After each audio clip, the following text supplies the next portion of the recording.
Bonjour à tous, c'est Gabriel dans une règle des tiers parce qu'aujourd'hui nous allons faire le tout premier épisode du Point Tech. Bienvenue dans le Point Tech.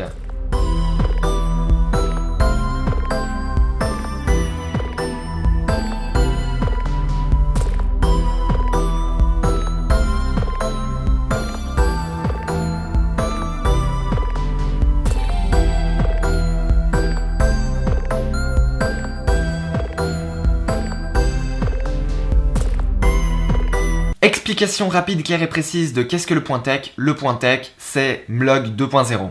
Et il y a eu un fort accord avec le plan précédent, l'avez-vous remarqué? Mlog 2.0. Pourquoi est-ce que Mlog se renouvelle? Pourquoi est-ce qu'il y a une saison 2? Pourquoi est-ce que ça change de nom? Je vous réponds tout ça à la fin de l'épisode.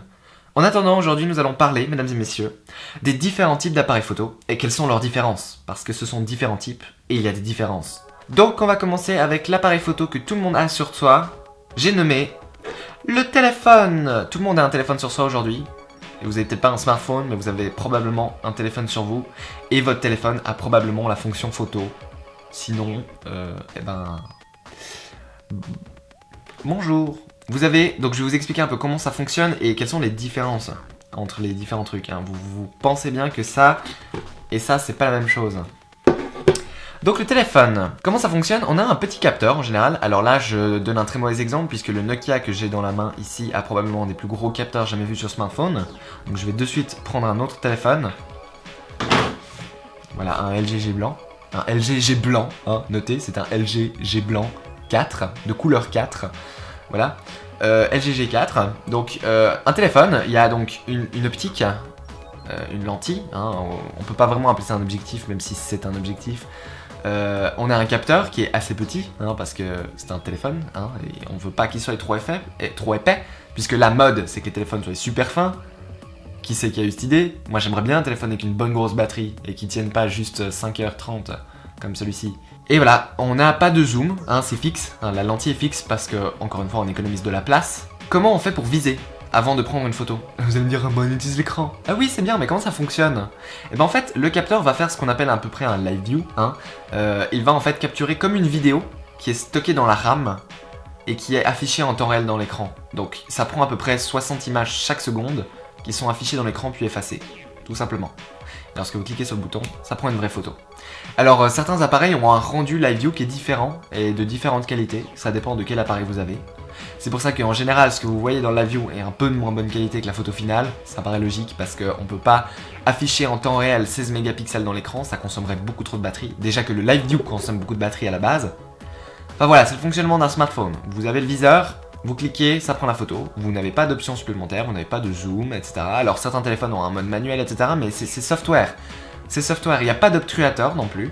Ça veut dire que l'image elle est capturée électroniquement. Il n'y a pas de diaphragme, donc vous pouvez pas changer le diaphragme. Il y a un flash, mais qui est souvent un flash à LED. C'est une torche en fait, c'est pas un flash, c'est une torche. Je suis en train de me rendre compte quand je regarde l'écran que mes mains ont... Est-ce que ma main fait la taille de ma tête? Oui, c'est une déformation de la réalité, car en réalité, j'ai de toutes petites mains. C'est un effet visuel, Enfin, non, c'est pas si petit que ça, mais j'ai une petite tête aussi, mais... Voilà, quand je mets mes mains là, on a l'impression que j'ai un problème. Donc je vais arrêter de mettre mes mains là. On va bouger vers les compacts.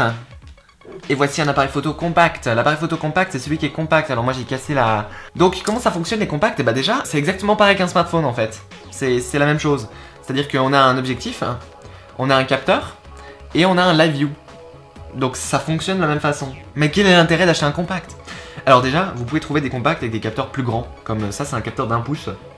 Je gratte le nez. C'est un capteur de 1 pouce, ce qui est beaucoup plus grand qu'un capteur de smartphone. Et quand vous avez un capteur plus grand, vous avez des plus belles images et vous pouvez flouter l'arrière-plan et faire un aspect très très très joli. Très très joli. Joli. Vous avez un zoom. Voilà, regardez, je peux zoomer et dézoomer. Je vous fais une démonstration comme ça. Zoom. Dézoom. Voilà, c'est... Il n'y a pas ça sur le smartphone, donc là c'est sympa. Mais globalement, les compacts ça fonctionne exactement de la même façon. Troisième catégorie, les hybrides. Alors voici un hybride, c'est un Panasonic GH4. Donc les hybrides, comment ça fonctionne? Eh bien comme les compacts et les smartphones. C'est-à-dire que nous avons un objectif qui est, s'il vous plaît, interchangeable. Donc vous pouvez en mettre un autre. Derrière cet objectif, nous avons directement le capteur que vous pouvez admirer ici et qui prend très vite la poussière puisqu'il n'est pas protégé. Et un live view qui s'affiche dans l'écran.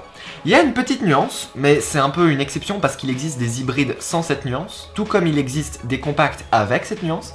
Il y a un viseur électronique. Donc ceux qui n'ont jamais regardé dans un viseur électronique, c'est très particulier. Pour beaucoup de gens, c'est nul. Moi j'adore personnellement, mais il y a des gens qui aiment pas. Mais moi je trouve ça vraiment très bien. Le viseur électronique, c'est en fait un petit écran qui vous affiche le live view dans un viseur. Voilà, tout simplement. Donc l'avantage, c'est que ça fonctionne peu importe dans quel mode vous êtes. Le deuxième avantage, c'est que vous pouvez afficher tout ce que vous voulez, y compris les réglages. Si vous voulez aller dans les réglages en faisant comme ça, vous pouvez. Ce qui est mieux que vous pensez, parce que s'il y a vraiment beaucoup de soleil, des fois on n'arrive pas à regarder l'écran parce qu'il y a trop de soleil. Bah là, vous faites comme ça, et hop, je peux aller regarder mes réglages. Je peux également aller regarder les photos que j'ai faites là. Et troisième raison pour laquelle c'est bien, puisque c'est électronique, si vous voulez prendre en photo quelqu'un, et que, oups, vous avez oublié d'enlever le cache, vous pouvez sortir l'excuse. Non, j'étais en train de regarder mes photos, en fait, parce qu'on peut regarder les photos qu'on a faites dans le viseur. C'est le principe du viseur électronique. Voilà, donc ça vous donne une excuse pour paraître un peu moins con, même si, on se l'avoue, tous les photographes, même les meilleurs, font cette erreur, il ne devrait pas y avoir de honte. Bonus secret du viseur électronique, eh ben ça vous affiche exactement ce que vous allez obtenir. Exactement, ça veut dire que ça vous affiche plus ou moins la qualité, ça vous affiche l'exposition, ça vous affiche la profondeur de champ, ça vous affiche le cadrage parfait, c'est un viseur qui vous affiche les détails parfaits de votre image, notamment l'exposition comme j'ai dit. Et il y a plein d'outils utiles que je peux pas vous montrer parce que je peux pas filmer dans un viseur comme ça, mais il y a par exemple, sur ce Panasonic là, ce qu'on appelle les zébras. C'est-à-dire que lorsqu'il y a une zone surexposée, il va afficher des petits traits pour vous dire que c'est surexposé. C'est un truc de génie, parce que c'est beaucoup plus précis que tout simplement de regarder une petite barre qui bouge dans les deux sens comme sur un réflexe. Sans transition, enfin oui il y a une transition, mais les réflexes, qui est donc notre quatrième type aujourd'hui. Alors les réflexes, comment ça fonctionne? Eh ben déjà c'est très gros, parce que nous avons dans les réflexes un miroir, que je vais vous montrer. Voilà le miroir, bon ok vous voyez presque rien. Donc en fait c'est le seul qui fonctionne vraiment différemment. Parce que on n'a pas de live view. Enfin oui il y a un mode live view, mais le réflexe c'est pas un appareil live view.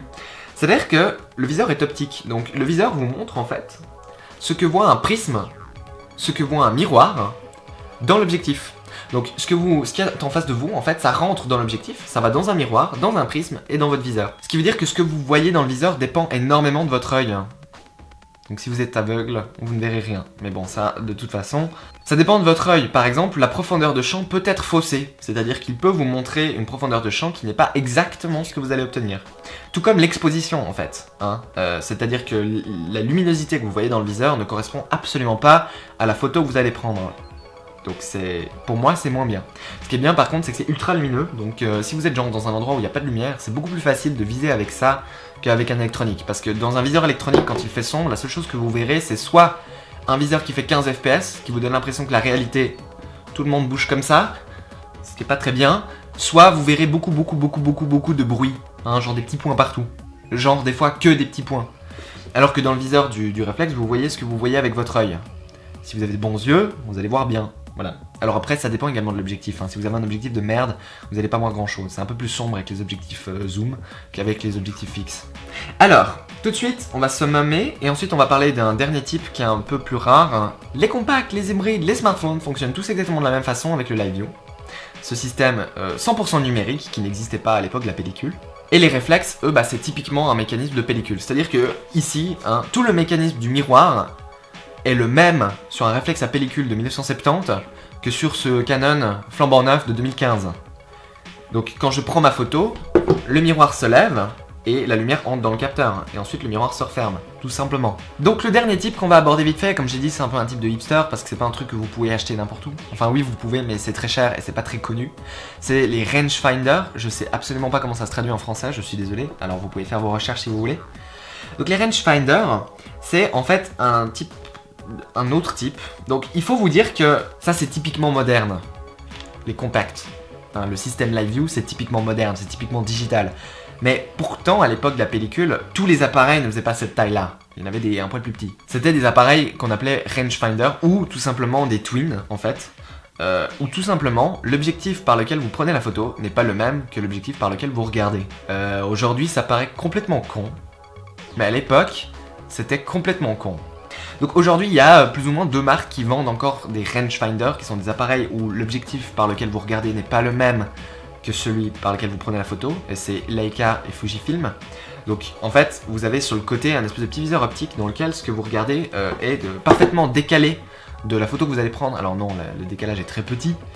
Et dans ce viseur, il va vous afficher normalement le cadrage à peu près. C'est-à-dire que si vous mettez un gros objectif bien zoomé, et dans le viseur, vous allez toujours voir ultra large. Donc il va vous afficher un petit carré et vous-même, vous devez vous dire « ce que je vais prendre en photo, c'est ce qu'il y a dans ce petit carré. » Et plus votre sujet est proche, plus il est décalé. Donc en général, le petit carré se déplace. Voilà, comme ça. Pour vous montrer le cadrage le plus vrai possible. Alors ça marche bien, mais il faut quand même prendre en compte le fait qu'il y a un décalage entre ce que vous voyez et ce que vous prenez en photo, que ce deuxième viseur n'est pas du tout représentatif de l'image finale en fait, hein. En réalité il n'est pas du tout. Encore moins si vous n'utilisez pas un objectif qui est parfaitement. Si vous utilisez un objectif plus grand angle que le petit objectif de base, et dans le petit objectif de base vous allez voir ça, alors qu'en réalité ça prend ça, ce qui encore une fois rend difficile à cadrer les choses. Et voilà. Et comme j'ai dit, c'est un peu un truc de hipster parce qu'il faut avoir la motivation d'utiliser ce genre de choses. Et beaucoup de gens adorent juste par le fait que c'est beau. Là, c'est beau la photographie avec ça, ça change tout. Et voilà. Et moi, j'aime pas. Mais en fait, j'ai jamais vraiment testé. J'ai testé une ou 2 fois sur des Fujifilm. Peut-être que Leica c'est différent, mais voilà. C'était le rangefinder.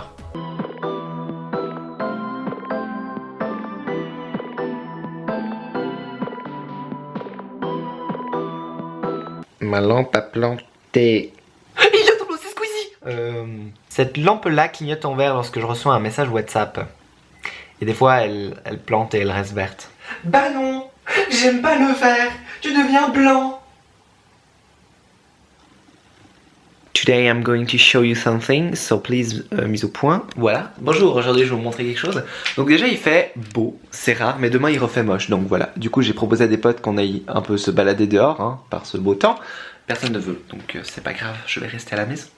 Et je vais cliquer sur Day. Donc je vais vous montrer ça vite fait. Je me mets à peu près par là. Donc ça c'est les lampes qu'il y a dans ma chambre, donc ça c'est mon spot. Le même spot que Norman, hein, dans une de ses vidéos, il a fait ça, regardez. Reconstitution d'un vieil épisode de Norman. Faux! Voilà, il a fait un truc dans ce genre-là, je sais pas quel épisode c'est, mais voilà. Ça c'est le ravioli, hein, c'est parce que c'est une lampe qui ressemble à un ravioli. Non? Oui, un petit peu. Hein. Et ça c'est une lampe inutile au-dessus de mon lit, voilà. Et donc c'est des Philips Hue, hein, donc avec, quand je veux faire des vidéos, je presse cette touche, et bim. Et bim, voilà. Donc ce que ça fait exactement, c'est que ça définit toutes les lumières qu'il y a dans cette pièce, enfin ces trois là, donc celle-ci, le ravioli est là, sur une lumière blanche au maximum, qui est une lumière qui imite plutôt bien en fait la lumière du soleil, ce qui fait qu'elle se mixe plutôt bien ensemble. Et du coup ça fait pas des effets de couleurs bizarres quand je me balade, voilà. Donc voilà, en une touche, je transforme ma chambre en un studio d'enregistrement. Enfin, c'est comme ça que je fais pour chacune de mes vidéos, parce que du coup, je viens me mettre en général devant la fenêtre, parce qu'il y a beaucoup plus de luminosité. Et si je me mets comme ça, par exemple, vous voyez que la lumière est puissante là, puis faible ici. Donc bon, là, la plage dynamique me paraît correcte, je suis en train de me regarder dans l'écran. Hein. Puis j'utilise la deuxième lampe pour balancer, et voilà. Et ça fait un éclairage qui a l'air d'être assez pro, sans l'être réellement, voilà. Et c'est assez sympa, quand il y a vraiment beaucoup de lumière à l'extérieur, quand il y a du soleil très fort, il y a toujours trop de contraste à l'intérieur. Du coup je compense avec ces lampes. Et puis au contraire quand il fait presque nuit, bah, j'ai ces lampes qui sont en fait assez puissantes quand même. Et les trois ensemble ça éclaire vachement bien la pièce. Donc c'est parfait pour faire des vidéos. Bref voilà, je vous ai montré ça. Si vous voulez plus de détails, n'hésitez pas à écrire dans les commentaires. Et peut-être que j'en ferai un épisode du point tech dédié. Alors, je vais vous expliquer pourquoi le point tech et pourquoi c'est plus Mlog. Donc l'idée que j'ai eue avec Mlog, qui est en fait plutôt une mauvaise idée, c'était de faire des vlogs technologiques. C'est-à-dire que je voulais faire des vlogs, et je voulais faire des vidéos de technologie, et je me suis dit on va faire ça ensemble, on va mixer les vlogs et la technologie. Et ça marche pas tout à fait correctement, parce que en général, vlog, ça donnait des épisodes qui étaient vraiment méli-mélo, avec beaucoup de choses mélangées, avec des trucs pas préparés, des trucs mal conçus. Donc le dernier épisode de Mlog, c'est l'épisode 12, où comme vous avez vu, j'ai mélangé 2 sujets. Moi j'ai trouvé très bien comme je l'ai fait, mais c'est anti-pro, disons.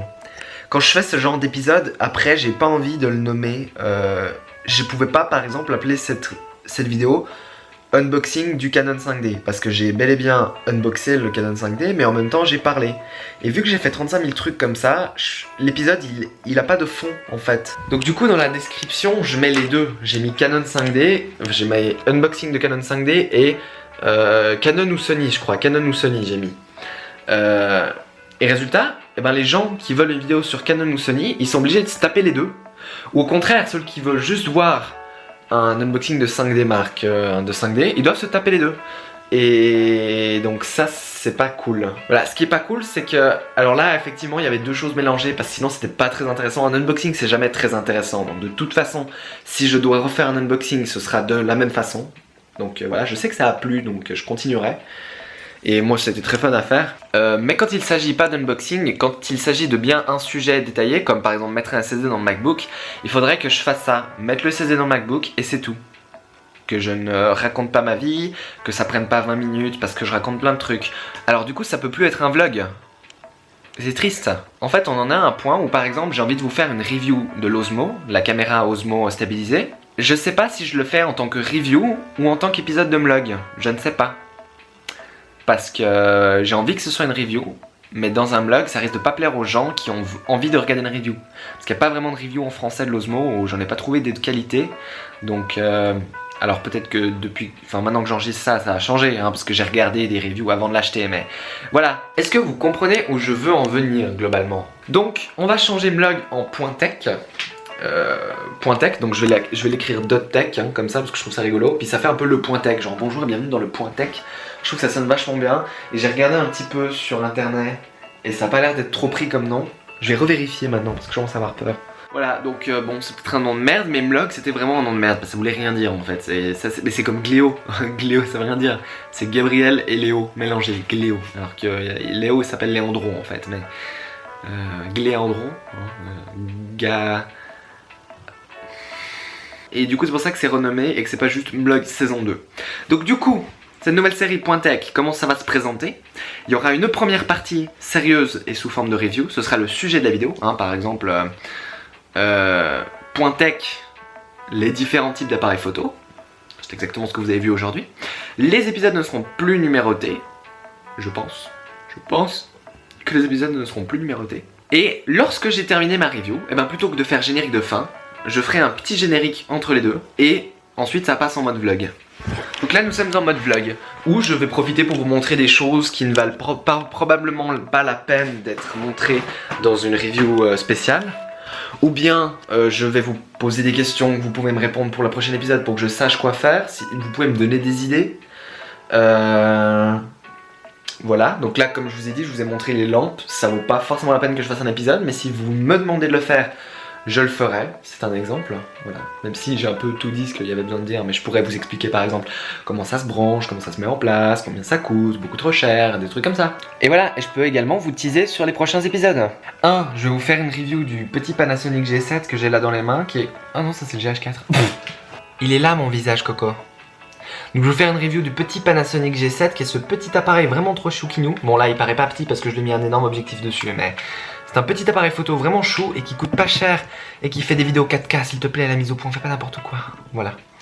Qui fait des vidéos 4K, voilà, avec le même codec d'encodage vidéo que le GH4 qui coûte 3 fois le prix et qui est connu pour être plutôt bon. Donc voilà, le G7, je le recommande pour l'instant. Et peut-être j'en ferai une vidéo détaillée donc.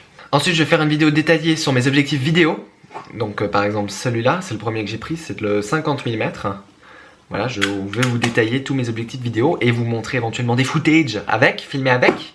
Après, on peut également parler de tous mes objectifs photo pour faire de la photo. Voilà, j'en ai 3, mais c'est bien assez. Et ça fait tout, et je suis content. Et ensuite, on peut éventuellement parler de fond vert parce qu'on m'a déjà posé plusieurs fois la question. Et pour dire que mon fond vert il coûte rien, j'arrive quand même à faire des résultats qui sont corrects. Vous avez vu le générique de Mlog, du coup, plus le générique de machin. De Point Tech. Hein. Enfin, vous voyez qu'il y a beaucoup de sujets à venir. Oula, putain, je vais me donner le tournis. Donc voilà, j'espère que ce premier épisode de Point Tech vous a plu. N'hésitez pas à vous abonner à la chaîne pour voir les prochains. N'hésitez pas à laisser un like et à commenter. Si vous avez des questions sur quoi que ce soit, je réponds à tout. Si vous voyez que je réponds pas à votre commentaire, c'est peut-être parce que j'ai prévu de le répondre dans une vidéo. C'est ça, ouais. exactement. Et du coup, bah moi je vous dis à bientôt. Bye bye. Non, faut pas que je fasse ça parce qu'à chaque fois je dégueulasse mon objectif.